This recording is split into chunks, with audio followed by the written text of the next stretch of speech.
Now that we've aligned the 4 circles on the left-hand side of our spread, we're going to focus back on these squares on the right-hand side. In this instance, we're going to try to create a unique layout for our squares. To do that, I'm going to ask that you try to stack 3 of your squares.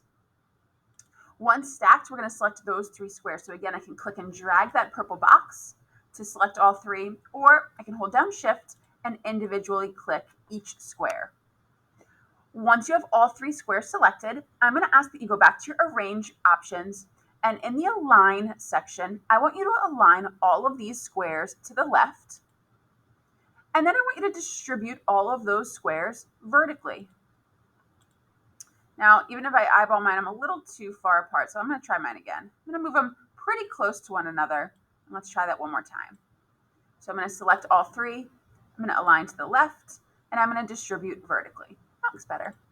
Now you'll notice if I were to click this middle square and drag it over to the right to create a little bit more of a unique stacked option, I can do that. And then maybe I want to fit this one in here too. Now that I've created a mod, essentially, of all of my stacked options, I also can select the larger square, hold down Shift, select the one directly below it, and I'm going to align them to the right. So again, I drop down in my Arrange category, and I'm going to select Align to Right, and your screen should snap to making sure that both of those shapes are vertically stacked on top of each other on the right-hand side of your screen. I now can take this whole section. I can use the group feature we learned in an earlier video if I want to move them all as one piece.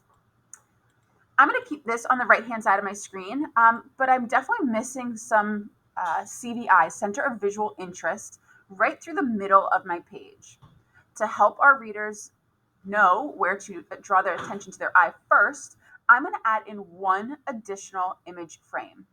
I'm going to go back over to the Art tab on the left-hand side of my screen and revisit the image frame options. It's here. You can pick any shape you want to serve as the dominant photo of our spread.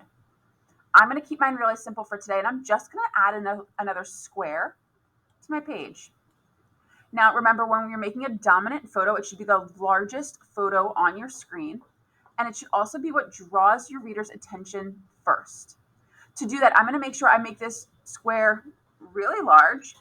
I'm going to hold down the Shift key so I keep that perfect square. I don't distort it at all. And I'm going to slide that right into the middle of my page.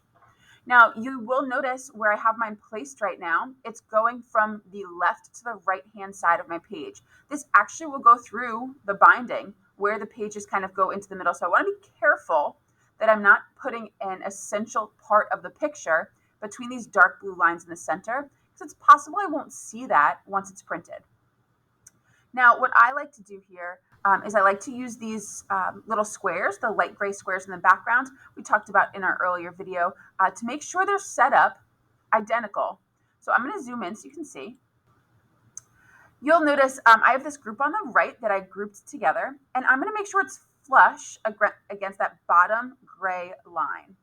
I'm then going to take my larger, more dominant photo, and I'm just going to use the arrow keys on my keyboard, again, to bring that down so it is flush across. I'm going to then resize the top of my photo so it also matches the top of my group on the right-hand side. And then I can make it a little bit wider if I want. As long as it's the largest photo, you should be in good shape.